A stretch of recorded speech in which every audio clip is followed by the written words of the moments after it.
इनके लिए इनके अंतर्गत कॉलेजियम सिस्टम का ये लोग फायदा ले रहे हैं। खुद कॉलेजियम सिस्टम के अंतर्गत पीढ़ी दर पीढ़ी वंशवाद को बढ़ाया जा रहा है और SC/ST का आरक्षण ये खत्म करने का सुधारा कोटा में 10% आरक्षण 99% सिर्फ ब्राह्मणों को ओवर आ जाता है। ये यानी सिर्फ एक जाति को बढ़ावा देने के लिए उस कोटे को बढ़ाया गया है। दोस्तों यहाँ पर कुछ लोग हमारे साथ और है जो प्रदर्शन कर रहे हैं लगातार। आज SC और ST का जो वर्गीकरण का फैसला आया था सुप्रीम कोर्ट का, उसके खिलाफ सर आपका क्या कहना है? जो सुप्रीम कोर्ट का फैसला आया मैं दलित बनता हूँ, इस बात का मैं विरोध करता हूँ। जो न्यायालय का 1 अगस्त 2024 को जो फैसला आया है कि SC/ST में क्रीमी लेयर लगाया जाए और उसके बाद में बड़ा भयानक फैसला है कि एक पीढ़ी को अगर आरक्षण मिल रहा है तो दूसरे पीढ़ी को नहीं मिलेगा, यानी आरक्षण खत्म करने का इनका षड्यंत्र है। जबकि न्यायाधीश महोदय खुद इनके दादा, इनके बाप और खुद और इनके बेटे इनके लिए इनके अंतर्गत कॉलेजियम सिस्टम का ये लोग फायदा ले रहे हैं। खुद कॉलेजियम सिस्टम के अंतर्गत पीढ़ी दर पीढ़ी वंशवाद को बढ़ाया जा रहा है और SC/ST का आरक्षण ये खत्म करने का वर्गीकरण का जो फैसला आया है वर्गीकरण का कोटे का वो इसलिए दिया गया है सुप्रीम कोर्ट ने। उनका कहना है कि जिन जातियों को अभी तक 77 साल हो गए हैं आजाद हुए भारत को, वो अभी तक उनको फायदा नहीं मिला है। जिसमें कुछ छोटी मोटी जातियाँ आती है जैसे मुसाहार वाल्मीकि जातियाँ आती है, वो तो कह रही है वर्गीकरण जो है हमारे हित में है, लेकिन कुछ जो मजबूत जातियाँ है वो इससे विरोध क्यों कर रही है? मैं ये बोल रहा हूँ कि संविधान में प्रावधान है कि आरक्षण क्यों दिया गया कि सामाजिक परिवर्तन होना चाहिए, आर्थिक परिवर्तन होना चाहिए, शैक्षणिक परिवर्तन होना चाहिए। 2000 साल से जिन लोगों ने अपना मैं ब्राह्मण हूँ करके सारी सुविधा उपलब्ध रखी थी अपने पास में, बाकी लोगों को इससे वंचित रखा था, उन लोगों को देश की मुख्य धारा में जोड़ने के लिए आरक्षण की व्यवस्था करने में आई थी। आज सामाजिक परिवर्तन कितना हुआ है? सुधारा कोटा में 10% आरक्षण, जबकि इंदिरा साहनी के केस में जब कोर्ट ने फैसला किया कि 50% के ऊपर आरक्षण नहीं दिया जाएगा तो OBC को 27% आरक्षण में, जबकि उनकी संख्या 52% थी, उनको रोका गया।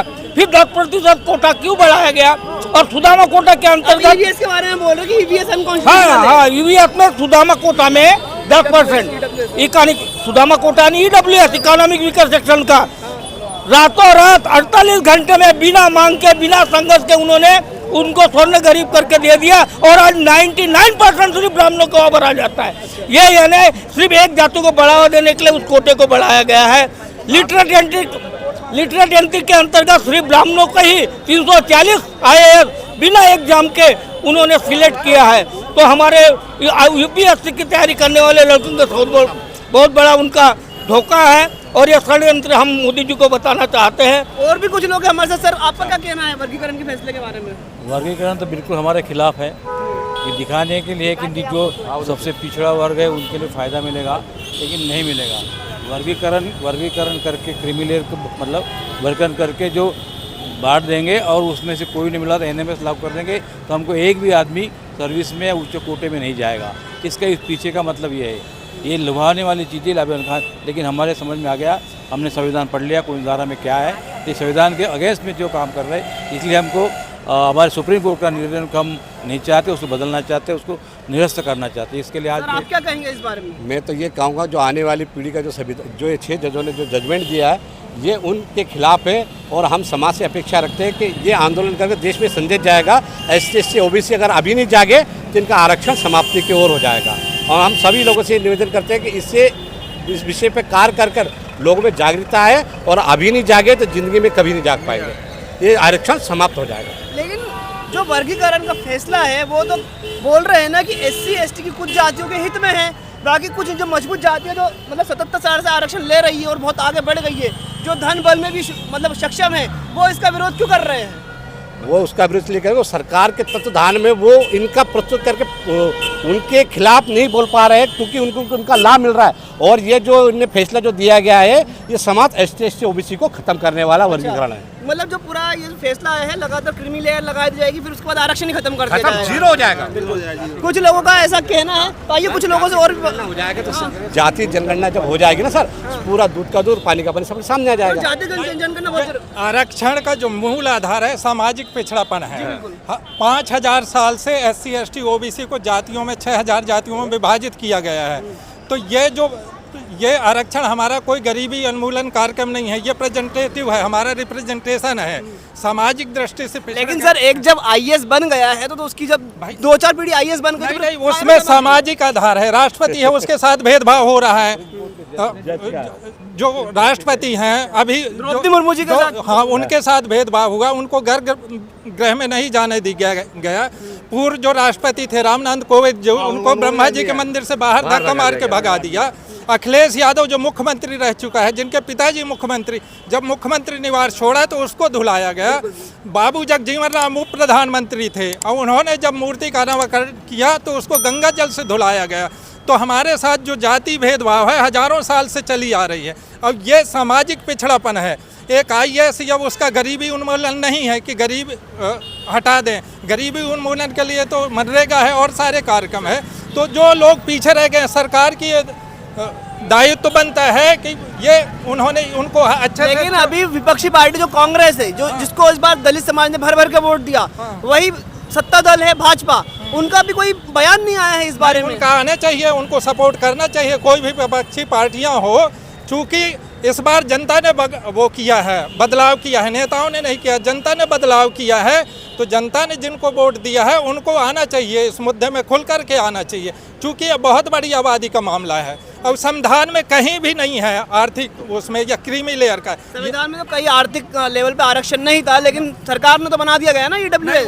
उसको लिए EWS बना दिया। जहाँ तक पिछड़े वर्ग का भी सवाल है, आर्टिकल 340 में उसमें भी सामाजिक पिछड़ापन है, सामाजिक और शैक्षणिक। चूँकि उस समय हमारे जो तबका है ये आंदोलन नहीं कर रहा है, नहीं वो भी बहुत गलत है। आर्थिक क्या नाम है सर आपका? TR हैरवार, तुलाराम हैरवार। जी सर, ये बताइए कि जो वर्गीकरण का फैसला आया है, जिसका आज बसपा और भी कई सामाजिक संगठन हैं जो इसका भारत बंद का समर्थन कर रहे हैं, आम जनता है जो बहुजन समाज से आती है, SC/ST वर्ग से आती है, वो भी समर्थन कर रही है, तो क्यों इसका विरोध किया जा रहा है इतना? इसलिए विरोध किया जा रहा, भारतीय संविधान में 340, 341, 342 के तहत जो प्रावधान किया गया है, उसके तहत ये प्रावधान किया है कि भारतीय संविधान के तहत ना तो क्रीमी लेयर आएगा, इसमें जो एजुकेशनली और सोशली रूप से बैकवर्ड है उनके हिसाब से आरक्षण दिया गया।